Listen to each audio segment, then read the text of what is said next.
Coming up next on Arizona Horizon, we'll take a look at various peace plans at play to end the war in Ukraine. Also tonight, a new survey shows that a majority of Latinos disapprove of President Trump and his economic and immigration policies. And Phoenix Children's transforms an active construction site into a hands-on experience for pediatric patients. Those stories and more next on Arizona Horizon. Arizona Horizon is made possible by contributions from the Friends of Arizona PBS, members of your public television station. Good evening and welcome to Arizona Horizon. I'm Ted Simons. Negotiators from Ukraine, the U.S., and Europe have agreed on guarantees for the future security of Ukraine. Now, the guarantees are similar to security assurances for NATO members, but the issue of where to draw a new border between Ukraine and Russia is still unresolved. And for more on this, we welcome Dr. Evelyn Farkas. She's the executive director of the McCain Institute. It's always a pleasure. Good to have you here. Thank you so much for joining us. Well, thank you for having me, Ted. Talk to me about this. This is new news. This was happening today now, this idea of security assurances, similar NATO-like assurances for Ukraine. What's going on here? That's right. Well, Ted, we've heard a lot of talk about what kind of territory Ukraine might be willing to forfeit, either temporarily or permanently. But the biggest sticking point really has been what kind of security guarantee the United States, Europe, the world can give Ukraine at the end of this war that Russia will not invade again. And so one of the things was NATO membership, but apparently President Zelensky has said he's willing to forfeit, so not to seek NATO membership, although it's now in the Ukrainian constitution.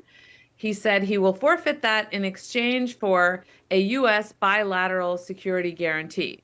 But that bilateral security guarantee needs to be one that he can really believe in, that his people can believe in. So as a first step, it has to be ratified by our Senate, is my belief. That hasn't been spelled out publicly, though, Ted. So I should hasten to clarify. Indeed, yeah. And it sounds as though, okay, you won't be a member of NATO, but you will get the benefits of NATO membership by way of these security guarantees. I can't imagine Russia will be too excited about this. Right. I mean, if we mean it, we the United States, then what it would look like is the security guarantee that we give Japan, that's U.S. to Japan, or U.S. to South Korea. Those security guarantees are just like NATO. An attack upon one is an attack upon the other. If South Korea or Japan gets attacked, automatically almost, the United States will go to their military defense, not providing assistance from the sidelines as we've done for Ukraine after the violation of the Budapest Memorandum, which was just a political document. This would be a real guarantee. If it's ratified by our Congress, it would carry more weight because it would mean that Congress would have to stand by it and provide money to enforce it. But there are other questions, of course, that it raises. Well, yeah, and also, one question is, would the current president, stand by this? I mean, that is the biggest. Yeah, you got it. Ted, you read my mind. Yes, that's the biggest question. Any other president. First of all, President Trump is probably the only president in recent history who has such control over the Senate that he probably could get 2/3 of the senators to support such a guarantee. And also, Ukraine is still an issue that unites senators in a bipartisan fashion. So they would want to give Ukraine this security guarantee. But the problem is that Congress can't order our troops to go over and defend Ukraine if Russia attacks again. And President Trump, increasingly has kind of a credibility gap rather, when it comes to people believing that he would really put American troops on the line to defend Ukraine if this treaty was ratified by Congress. Now, this is one leg of the peace stool that we're talking about here. The other couple of legs are, one of which seems to me, as you mentioned earlier, was the biggie involving ceding land to Russia, this Donbas region especially. I mean, is that the kind of thing Zelensky and the Ukrainians would be willing to give up for these assurances? So this is why, there are many reasons why I don't think this agreement is going to actually come to fruition. Even if Russia says we'll accept a ceasefire, what I've heard coming out of Moscow has been, we still want those 5 provinces, those 5 parts of Ukraine, some of which they have military troops on that they control, but much of it they don't control. And the Ukrainians have been equally clear to say, Ted, that if the Russians don't have their troops on our territory, we're not going to turn it over, because that's also turning over people, and they won't do that. It also rewards aggression, does it not? Yes, and that's the other problem. So even if we give a security guarantee to Ukraine, if we come to an agreement on these issues we've already talked about, Russia can't walk away with impunity, because other would-be aggressors, and frankly, people like President Xi in China, who has his designs on Taiwan, they would be tempted to use the same brutal, well, first of all, to violate sovereignty of neighboring countries, but also to use the brutal means that Russia has used. The torture, rape, kidnapping of children, bombing civilians, bombing hospitals, all of those tactics then will go unpunished. And we know they're already unpunished, from Chechnya and from Syria. And the Syrians are watching to see what happens with Ukraine. But many would-be brutal dictators are watching to see what Russia can get away with. So, Evelyn, what is the next step here? I mean, obviously today's news were these assurances, but we obviously, as you mentioned, there's a long way to go with all of this. What do we watch for? We watch for what the Russian reaction is, Ted, because I would be very surprised if the Russians agreed to any of this. Right now, Vladimir Putin is not prepared to bring the war to an end. He still has maximalist objectives. So if he says he's willing to stop the fighting, I wouldn't believe that he's really willing to stop it forever. I would believe that he wants a ceasefire, he wants to gain time. That the biggest thing to watch for is what Russia's response is, and whether they're willing to compromise at all and ultimately give up their objectives, which is control over Ukraine. And I guess another thing to watch for is what comes out of the White House, and what do people on Capitol Hill have to say about all this? Right. And there is the European side of this as well. The Europeans will try, their darndest, because they know they're next. If Putin is not stopped in Ukraine, then Russia will continue its, frankly, attacks that it's already started against the Europeans. Before you go, Evelyn, real quickly here, I want to talk about what's happening regarding these boats, these alleged drug boats that are being attacked by U.S. forces. U.S. seizes an oil tanker off the Venezuelan coast. What's going on with that? So this is the issue with what's happening with Venezuela, Ted, is that our government isn't telling us what their objective is and what they're doing in the name of the U.S. people and with our taxpayer money. So I think it's high time that the administration told the American people what they're doing. Apparently, there's going to be a briefing on Capitol Hill. That is also overdue. But we, the American people, need to understand what our government's objectives are vis-a-vis Venezuela, because forcing regime change is not an easy thing. And we need to be careful here, and we need Congress behind this effort if that is indeed what they are doing, and the American people to be apprised of it as well. It sure seems like that's what they're doing. Isn't all this targeted at getting Maduro out of office? Yes, but it hasn't worked so far. So that is the issue. How far is this administration willing to go to try to force him out of office? Will they use military force? If so, I think Congress and the American people deserve to know. Are you concerned that congressional support for all of this is just simply not there? I mean, it might be there, but it's not there in form. Yeah, I just don't. This, to me, is not the way that you contemplate. I mean, we already have American military engaged in this, in these unlawful attacks on the boats. And of course, we have a carrier battle group out there, hovering off the coast of Venezuela.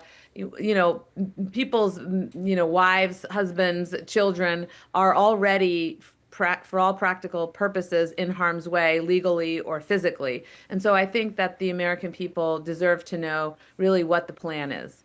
All right, Dr. Evelyn Farkas, again, Executive Director of the McCain Institute. Always good stuff. Good to have you here. Thanks for joining us. Thank you, Ted. Take care. Everyone's so happy you're home, darling.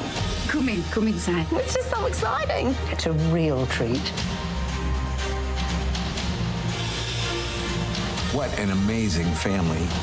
Let's get this show on the road! That sounds like a party. Marvelous. Will I get presents? Oh, I love this!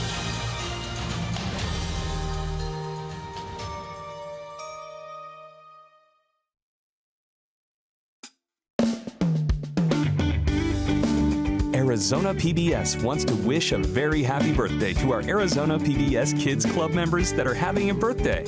Thanks so much for being a part of the Arizona PBS Kids Club. And if you'd like to see your name here during your birthday month, get a grown-up's help to visit azpbs.org/family to learn about our Arizona PBS family membership. So happy birthday from all of us at Arizona PBS. Hi, I'm Rick Steves, back with more of the best of Europe.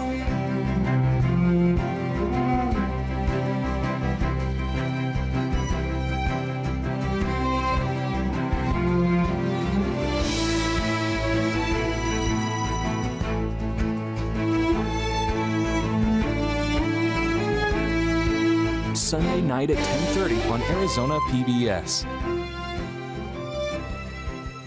Keep on traveling. I'm Jeff Bennett. Tonight on the NewsHour, the latest on the search for a suspect in the Brown University shooting. That's at 6 on Arizona PBS.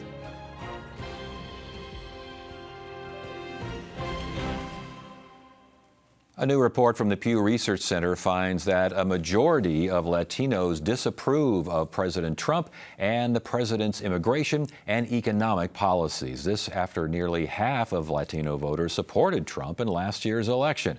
Edward Vargas is from ASU School of Trans-Border Studies, and he joins us now. Good to see you again. Thank you for having me. Yeah, thanks for coming in here. This Pew Research Center survey was in October. I would imagine the numbers haven't changed too much, and if they have, they're going in that direction that it suggests that Latinos are saying, hey, what's going on? That's right. Now, I first want to start off by saying I have no connection with the Pew Hispanic Center or the Pew Center, and their work in general is one of the top research firms studying the population of Latinos and other populations. And so they did a sample of over 4,000 Hispanics with some oversamples of Republican Trump voters, so that's important to put here. But from those reports, and maybe another study that was done 100 days after his election, done through Unidos, their poll, and LULAC had another poll around the same time, and those all numbers seem to be saying the same thing, that Latinos are upset about what's happening. And for the Pew study, it was something like 5 and 6 were upset, and it's really kind of this interaction between the economy, immigration policy, and rising costs and inflation, which is really impacting Latinos. Indeed, 70%, according to the Pew Research Center, 70% of Latinos disapprove of the president's job performance. 78% say his policies are more harmful than helpful. Is that a surprise to you that these numbers are coming in like this? It's important to note that these numbers are average, so it's not just Democrats. It's also averaging that out with Trump voters. And something to note about Republicans that in Latinos, like every Republican and other Democrat, there are the Trump Republicans, and then there are the Republican Latinos, which are in some ways qualitatively different in many ways, and a lot of that is playing out. But in general, what we're seem to be finding, there's this sort of decline in support throughout his second administration. But I ask you again, are you surprised by this? I am not surprised, actually. I thought it would be higher. Well, if you segment that data and you break it up by, for example, Latino Democrats versus Latino Republicans, you'll see even a bigger divide. So you'll see the number to be higher. 65% disapprove of immigration policies. 71% say that the administration is doing too much to deport immigrants. Is that a surprise? Not a surprise. In fact, about 44% of all Latinos in the United States are immigrants. What we know is that immigrants support border security. That's very clear. I think what they didn't expect is that they would be going after people who are going through the legal process. In other words, people who are showing up to the court date through their asylum case or whatever cases that they came to file, and they're being picked up at the courthouse. They didn't know that, they said that they would be going after criminals, and what they're going after, in fact, citizens. So this idea of due process, I think Latinos are saying, well, you're picking up citizens as well. There's something wrong here, and there's this underlying sort of xenophobic, racist in terms of racial profiling that Latinos are experiencing. Yeah, 48% of Latino voters went for Trump in the election. Why did so many Latinos during the election swing for Trump in the first place? We predominantly saw this around with Latino men, and I hate to blame the guys here in terms of this swing, but I think the conversation around reducing inflation, decreasing increasing wages, decreasing the cost, that really attracts Latinos. And if the issue on the ballot is the economy, typically Republicans do well in those elections. Yeah, and we should mention, as you referred to this, this is not a monolith. We're not talking about a monolith here, because 70% of those who voted for Trump do support his immigration policy. So there is that facet of folks, Latino folks in this case, who may not be all that excited, may not be all that excited about it, but still support the idea and the premise. Well, they support the premise of security. Yes. The dangers and fears of criminals and sort of the rhetoric around gangs, they support that. What they don't support is the deportation and the lack of due process for people who are trying to go through that process. I'm seeing 70% of Latinos in this survey say that they're worse off as a group from a year ago. That's the first time in 20 years Latino voters have said this. Yes, and we typically think of Latinos being the sort of the very optimistic, having some of the highest sort of core values in terms of if you work hard, you can get ahead in life. This is a very, very rooted in sort of Latino sort of thinking, particularly among immigrants. So seeing this trend in terms of people saying, well, you know, this administration is harmful for me. Maybe I need to reconsider this idea of dual citizenship, or maybe I need to think about thinking about where to move, or how. I would say, for the most part, a lot of the concern is, I'm a small business owner. We know about 15% of small business owners are Latino and heavily immigrant dominated. Do I expand my business? Does all of this change if the economy starts strengthening again? I think so, but we're also seeing this really interesting trend, Ted. One is the mayor of Miami just had an election. It was the first time a Democrat has won in 3 decades. It's always been Latino mayor, and it's typically been a Republican Latino mayor at that position. We also see this really important case come out of Indiana where they shot down gerrymandering. So very, very targeted by Trump and his administration to pass gerrymandering in the state of Indiana, and the Republicans in Indiana voted against it. I think we're seeing these sort of trends popping up in terms of a backlash to Trump and his policies. Edward Vargas, always good information from you. Thank you so much for joining us. Appreciate it. Thank you for having me.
Arizona's construction community comes together each holiday season for a special program called Big Dig for Kids, which transforms an active construction site into a hands-on experience for pediatric patients and their families. And for more on this, we are joined by Sarah Owens. She's District Business Development Manager at Sun Construction, and Haley Turner, Corporate Development Officer at Phoenix Children's. Good to have you both here. Thanks for joining us. Thank you for having us. Sarah, we'll start with you. Big Dig for Kids. What's it all about? Sure. Well, we put on the most beautiful day for the kids at Phoenix Children's Hospital. This all started back in 2016.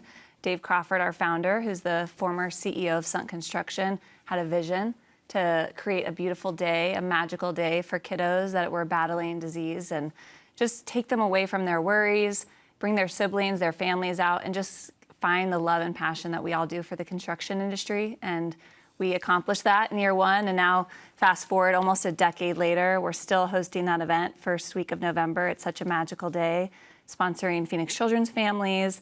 And these kiddos and their siblings and families get the opportunity to actually operate construction machinery, dig some dirt, yes, which is really exciting, and they feel empowered, which is fabulous, and they can just forget about all the hardships going on in their life. And Haley, this is an active construction site that literally, as Sarah mentioned, comes alive for kids. I mean, I know how, especially little girls, but little boys, they love their dump trucks, they love their shovels, they love making stuff.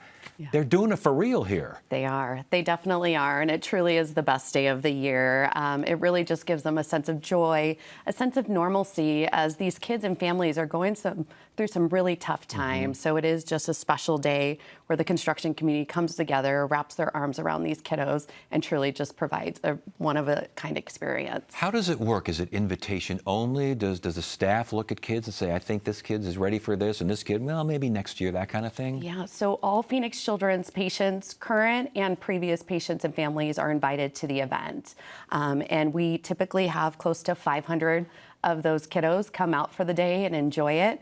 We have a lot of families that look forward to it every single year and come back year after year. Yeah, and as far as a construction site, Sarah, are there certain sites? I mean, can you pick one out, or how does that work? Yeah, it's really, that used to be a really strong challenge for us when we started this event in 2016. As you know, the community is growing and so much development is happening, but we've partnered with the City of Phoenix and the Aviation Department. We found a home for quite a few years, we hope, but we transform it into a carnival for kids. So we have over 60 pieces of equipment that the kids get to operate and climb on, honk the horns, all of the things like that. And then we have over 35 Kid Zone tents. Imagine a carnival where they can engage in fun activities, food, drinks. It's everything all in one day. Yeah, and some of them, this is massive. This is big machinery. This is the real stuff. It is the real stuff. And it really gives them just the opportunity to take full reign in a digger, an excavator, a big water pump truck, and just enjoy the experience. And of course, a combined environment. Yeah, and kids obviously are getting the families must be loving this too.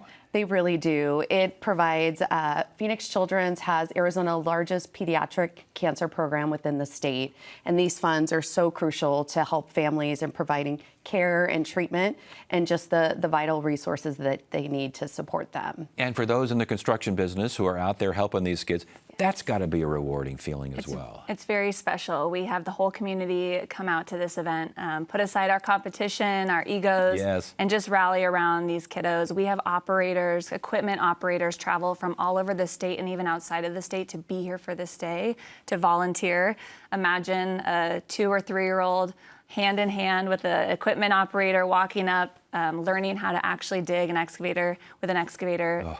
The girls are even better. You know, all the kiddos know video games these days, and so they can operate them pretty well. I'll bet they can. Yeah, yes. It used to be just hand shovels, but not anymore. You mentioned the Kid Zone. What exactly is that? I mean, give us a better indication. Yeah, absolutely. I mean, imagine walking in. We have 35, 40 tents that the community comes, they sponsor a tent, they have an interactive activity. So this isn't just a carnival where you're getting free things. The kids come through and they get to get their face painted or operate a small little crane or drive little cars around. And on top of that, the equipment. And what I thought was really cool, they get to wear the hard hats and they get to wear the yellow vests too. That's the best part of the day. I was going to say, that would be, if I were a kid, that would be a big deal to be able to do that. Oh yeah, the kiddos, the parents, they all look forward to the swag that they get that day and really just feel like a true construction worker for the day, which is super special. How much money is raised?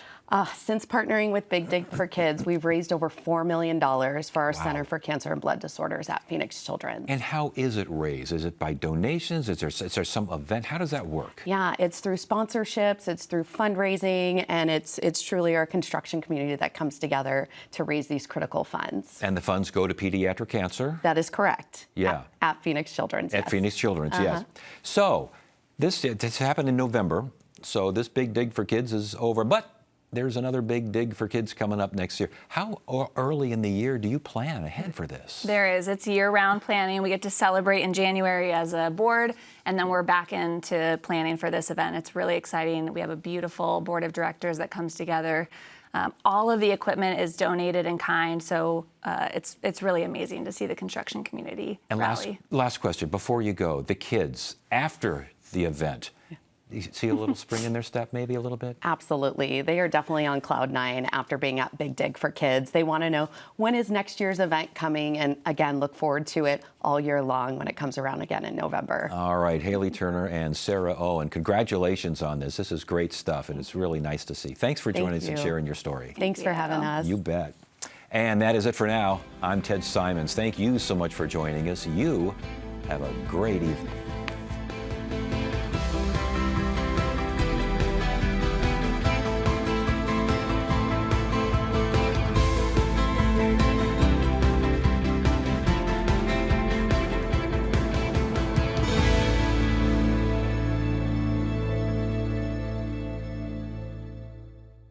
Want to be more inspired? Arizona PBS delivers unforgettable experiences in music, theater, and the arts, thanks to members like you. And Primavera Online School now offers kindergarten through 5th grade with a project-based curriculum, digital learning activities, and small group instruction.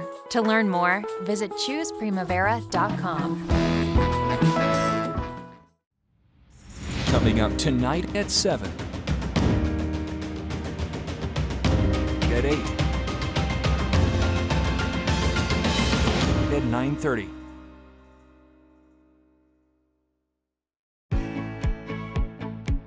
Arizona PBS is made possible by the generous donations of our members, including gifts of real estate, like personal residences or vacation homes, income-producing properties such as rental homes or commercial real estate, or undeveloped land, farm, or ranch land. There are a number of reasons to make a real estate gift.